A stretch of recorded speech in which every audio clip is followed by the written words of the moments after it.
Isang magandang araw mga kaibigan! Narito na naman po si Shenshen TV na magbabahagi sa inyo tungkol sa kwento ng pag-ibig. Pero kung bago ka pa lamang sa aking YouTube channel, paki-like lang po ng ating video, paki-click na rin ang subscribe button at ganon din ang bell icon para lagi kayong updated sa mga paparating ko pang mga uploads. Chapter 7. Masaya naman ako. Natanggap si Meredith sa pamilya ng mga Paulo. Kahit padama ko ang pailalim na tingin ng mga taong kasama namin sa table, lalo na yung kapatid ni Timothy na si Chara. Maldita nga ito, gaya ng narinig ko. Pangiti-ngiti ako pero dama ko na ako lang ang out of place sa table na ito. Kung hindi pa ako kakausapin ni Timothy at Mary ay para na lamang akong langaw rito. Mary, gusto ko yung venue sa bench front. Pinag-uusapan na nila yon. Yung party bukas ng gabi. Sila lang din naman ang bisita. Kasama rin ako. Pero kahit dinner lang yon, ay magarbo pa rin. Of course, Mami. Hindi pwedeng boring. At putyo-putyo lang ang birthday celebration ni Timothy. Alam nyo naman, hindi gustong sini-celebrate ang birthday, di ba? Dapat pala ini-invite mo ang mga friends mo. Nabanggit ni Chara na napaka-cool din na mga kaibigan mo tulad mo. Well, totoo po yan. Kung makakahabol po sila bukas, tignan na lang natin. Gusto mo ba? Napatingin ako kay Timothy. Nasa pagitan namin si Meredith. Inaalok nito sa akin ang isang hiwa ng beef stick. Salamat. Gusto mo bang ipaghiwa kita? Tanong ng kapatid ko pero mabilis akong umiling. Iha, ang asawa mong asikasuhin mo. May kamay naman yung kakambal mo eh. Nakangiting ani ng ginang kay Mary. Hindi naman na-enjoyed, hindi ba? Tanong sa akin ng ginang. Agad naman akong tumango. Opo, don't worry po, kaya ko naman pong gawin eh. Nginitian ko pa si Meredith. Sana pala nag-order na lamang ako at sa bilya na lamang kumain. Masyadong awkward ang atmosphere sa table na to. Siguro dahil masyadong intimidating ang pamilya Paulo. Good, Meredith. Si Timothy ang asikasuhin mo. Nangako ka sa akin na aalagaan mo ang anak ko. Kaya naman, prove it to me. Of course, Mommy. Agad namang ibinaling ng babae ang tingin sa asawa nito. Halos hindi ko natuloy manguya ang kinakain ko. Ubusin mo yan, Iha, ha? Mahal ang pagkain dito. Huwag kang magsasayang. Napansin yatang matipid. Akong kumakain. Tumango naman ako. Pinilit ko talagang inubos ang pagkain ko. Nagawin na naman sa pagpapaispa ang usapan nila. Namamangka ulit sa usapan si Meredith. Habang ako'y tahimik pa rin. Hindi nga ako in-invite pero pabor naman yun. Magbabasa lang ako ng libro sa kwarto ko. Meredith, puntahan mo kami sa kabilang bilya para sabay-sabay tayong magpunta ha. Sure, Mami Tess. Nasa labas na kami ng restaurant. Busog na busog ako. Yung tipong gusto ko nang isuka dahil pinipilit ko nakainin ang nakahain sa plato ko kanina. Gamit pa rin ang gold card, ay nagkanya-kanya na. Ang mag-asawa pa rin ang kasama ko. Pagdating sa bilya ay mas nauna na akong bumaba ng cart. Kahit na iika-ika ay pinilit ko makapasok agad. Diretso kwarto tapos banyo. Halos mapaluhod pa ako sa dami ng suka ko. Gamit na rin ang laylayan ng damit ay pinunasan ko ang labi ko. Habol ko pa ang paghinga. Maluha-luha dahil sa pagsusuka. Are you okay? Agad kong nilingon ang lalaking bumungad sa pinto ng banyo. Yes, busog lang ako. Pumasok ito at inalalayan akong makatayo. Tinabig ko na naman ang kamay nitong nakahawak sa akin nang tuwid na ang tayo ko. Lumapit ako sa lababo at nagmumog. Baka mamaya lumabas na naman Ang sungay nito. Kailangang makalayo agad ako rito. Nagmumug muna ako at naghilamos. Saka lumabas ng banyo. Nakasunod na naman ito. Kaya naman lumabas ako ng silid ko. Hindi pwedeng mag-stay kami nito sa kwarto. Nang makaupo ako, sa single cots ay niyakap ko ang unan doon. Isinubsob ko pa ang mukha ko para lang hindi makita ang lalaki. Hindi ako sasama sa spa. Dito lang ako. Sino ba ako para i-inform nito? Or baka nagbabanta na naman ito? Hindi ako tumugon. Hindi ako ini-invite sa lakad ng mga babae kanina. Kaya naman kailangan gumawa ako ng sarili kong lakad. I'm not going to stay here. Si Timothy lang ang kasama ko. Magpapalit lang ako sa itaas at babalik agad ako. That's the opportunity na kailangan ko. Narinig ko ang yabag nito na paakyat sa hagdan. Nang makakyat na ito ng tuluyan ay tumayo na ako. Binalikan ko na lamang ang wallet ko. Hindi na ako nagdala ng cellphone para may reason ako later sa kanila. Kumuha rin ako ng isang libro at binitbit na yun. Mabuting at nakisama ang paa ko. Nakarating ako sa pinakadulong cottage at naupo. Komportable naman ang pagkakaupo ko dahil may sofa bed at hindi naman mainit. Nagsimula akong magbasa. Sa tuwing nagbabasa ako ay nakalimutan ko ang mga bagay sa paligid ko. Para ko rin kasing napipil na nasa loob din ako ng kwento. Nag-angat ako ng tingin. May tumikhim kasi istorbo na naman. Yes, ani ko sa babaeng nakaupo na pala sa isa pang sofa bed. Kanina pa ako rito. Hindi mo man lang napansin? I'm Jenny Beeb. Pakilala nito sa akin. Claudette, tipid na ani ko. Mukhang maganda yung librong binabasa mo ah. Yes, mukhang interesado ito sa binabasa ko. Mukhang mahilig din sa libro. Kwento ng babaeng OFW na tinake for granted ng kanyang pamilya. Pera lang ang hinangad sa kanya. Dugtong ng babae. That's right. Nabasa mo na? Nakuha na nito ang attention ko. Prenteng humiga ang babae, saka nagsalita. Ako ang sumulat niyan eh. Napasinghap ako at agad na tinitignan ang cover ng libro. Nanlaki ang mga mata nang mabasa ko ang pangalan ng may akda. Jenny Beeb. Yes, salamat kung nagandahan ka ha. Sobrang ganda. Muling papuri ko. Sayang naman, wala akong ballpen. Maganda sana kung mapirmahan itong libro ko. Amaze na amaze pa naman ako sa mga writer. Halatang nagustuhan mo eh. Hindi mo nga napansin na kanina pa kita pinagmamasdan. Bahagya itong tumawa. Numiti lang naman ako. Mag-isa mo lang ba? Busy yung mga kasama ko eh. Tsaka gusto ko kasing tapusin ito kaysa sumalisi ako. Really? Nakakatuwa naman. Sige lang, ipagpatuloy mo lang ang pagbabasa. Huwag mo akong intindihin dito. May tinakasan lang din ako dito. Kaya dito ako napadpad. Tumango ako at muling binuklat ang libro. Hindi ko naman namalaya ng oras. Isang tapik ang nagpabalik sa akin sa realidad. Nakangiting mukha ni Jenny Beeb ang bumungad sa akin. 5 PM na, kung hindi mo na napapansin. Hindi ka pa ba babalik sa room mo? Ah, babalik na. Salamat. Kailangan ko na rin kasing bumalik eh. Kaya inistorbo na kita. Paano ba yan? Bye na muna.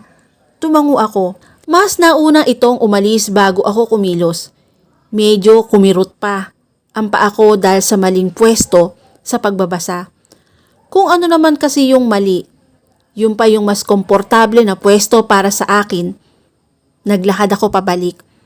Pagdating ko sa bilya, si Meredith ang sumalubong sa akin. Clau, saan ka ba nagpunta? Kung saan-saan ka na namin hinanap pero hindi ka namin nakita. Pinag-alala ko ba kayo? Takang tanong ko. Sorry. Bakit ka nagsosorry? Natural lang na mag-alala kami sa'yo. Ano ka ba naman? Hindi mo man lang din dala yung phone mo. Akala ko'y nasa kwarto ka lang. Natapos na kami sa spa at ilang oras nang nakabalik tapos wala ka pa. Paano mo nalaman na wala ako? Takang tanong ko. Pinuntahan ko yung room mo, wala ka. Tapos dumating si Timothy, tinanong ko kung nasan ka. Sabi niya, hindi rin niya alam. Sorry, naging abala pa yata ako. Inutusan ko si Timothy na hanapin ka. Tatawagan ko na lang siya para bumalik na. Pati sina daddy. Naghahanap na rin. Yung daddy ni Timothy. Gulat na ani ko. Oo, pati yung security guard. Dito sa resort, naghahanap din. What? Nandun lang naman ako sa pinakadulo ng cottage eh. Grabing abala pa ang nagawa ko. Dulong cottage? Wait! Tatawagan ko sila. Tinalikuran ko na ito. Umiwas ako sa hassle pero ganito naman ang nangyari. Natapos si Mary sa pakikipag-usap. Umupo ako sa couch kaya sumunod siya sa akin. Expected ko kanina na nagre-ready ka sa pagsama sa amin sa spa. Twin, hindi ako invited. Paalala ko rito. What? Anong hindi invited? Kasama ka namin sa out of trip na ito. Tapos sasabihin mo, hindi ka invited? I mean, hindi ako imbitadong sumama sa spa. Napa-roll eyes ito. Matik na kaya yun. Not for me, sorry. Saka nag-enjoy akong magbasa at na-meet ko pa yung author nitong librong binabasa ko. Happy ka? Oo naman. Good. Yan naman ang mahalaga.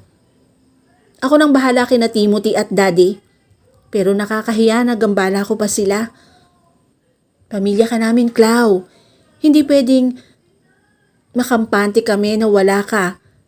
Lalo na't ilang oras na ang nakakalipas. Napatingin kami sa pinto na may nagmamadaling yabag ang pumasok. Si Timothy. Pawis na pawis ito. Relief ang lumarawan sa mukha nito na magtama ang tingin namin. Pati asawa ko nag-aalala. Nagbasa ka lang pala ng libro, umabot ka pa sa dulo ng parting ng cottage na yon. Are you okay? Tanong ni Timothy sa akin. Alanganin man pero tumango ako. Sabay angat ng hawak kong libro. Nagbasa lang ako ng books. Thanks God. Upo ka muna rito, love. Si Daddy Alt nasa na? Bumalik na sa kabilang bilya. Hinahanap na rin kasi kanina pa ni Mami Naku, mukhang hindi lang pala pailalim na tingin ang matatanggap ko sa matanda Dumating din nga pala sina Lolo at Lola. Nasa kabilang bilya na sila. Oh my gosh, buti naman at naisip nilang samahan tayo sa trip na ito. Sinulyapan ako ni Timothy. Hindi ko alam kung anong ibig sabihin ng titig nitong yon. Kung pwede lang magmakaawa ako kay Mary na huwag umalis sa tabi ko, baka ginawa ko na. Punta tayo sa kanila. Later, Meredith. Magpapahinga lang ako saglit. Okay, love. Sabay halik ni Mary sa pisngi ni Timothy. Napaiwas naman ako ng tingin. Punta muna ako sa room ko ha. Paalam ko. At tumayo na. Hindi na binigyan ng pagkakataon si Timothy na makapag-solo na naman kami nito. Inila ko pa ang pinto. Hindi ko na yun bubuksan kung may kumatok man. Initya ko sa gitna ng kama ang libro sa kanilapitan ko ang cellphone ko. May text si Mama. May miss call si Lola. Imbis na sagutin ang text ni Mama na nagtatanong lang kung ano ang balita sa trip namin na ito, mas pinili kong tawagan na lamang si Lola. Isang ring pa lang ay sumagot na agad ang matanda. Apo, Clau, ikaw ba yan? Bulala sa tanong na matanda. Ako nga po to, Lola. Nakangiting tugon ko rito. Ano ka ba namang bata ka? Bakit ngayon ka lang sumagot sa tawag ko? Yung isang number mo, hindi na matawagan.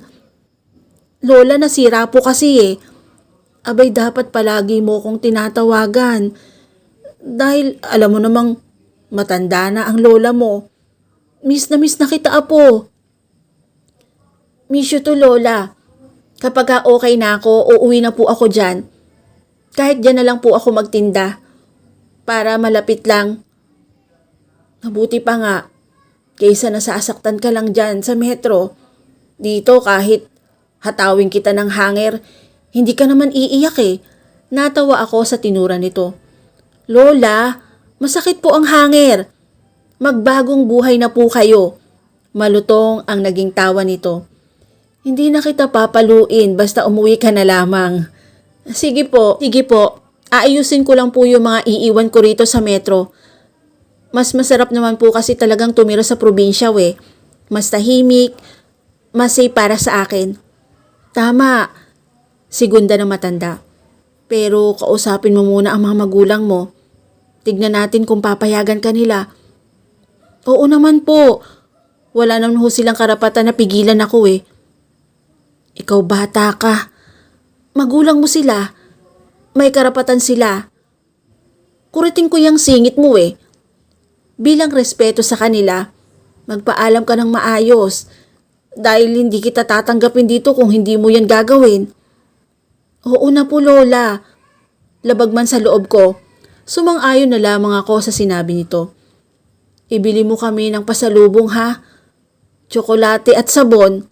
Lola, hindi naman ako nasa abroad Nandito lang ako sa metro.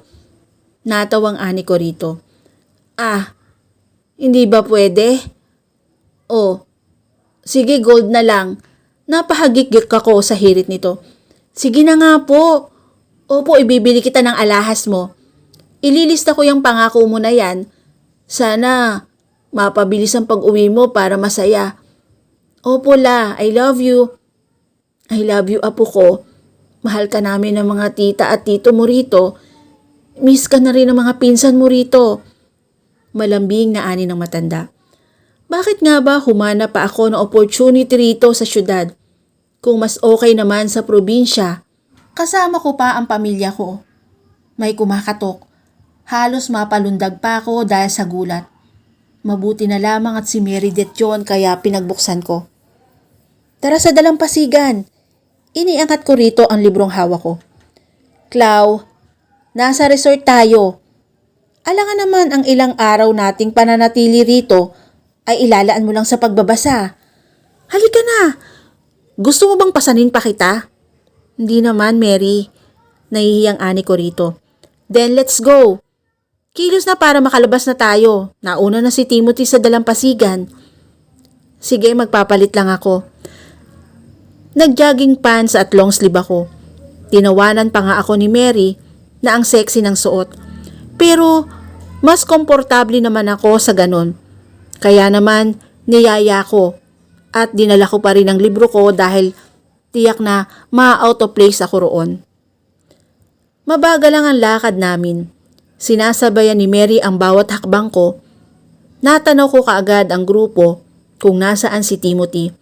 Naroon na rin ang pamilya nito. May mga lodge bench. At doon sila nakaupo dahil papadilim na. Ay hindi naman na mainit.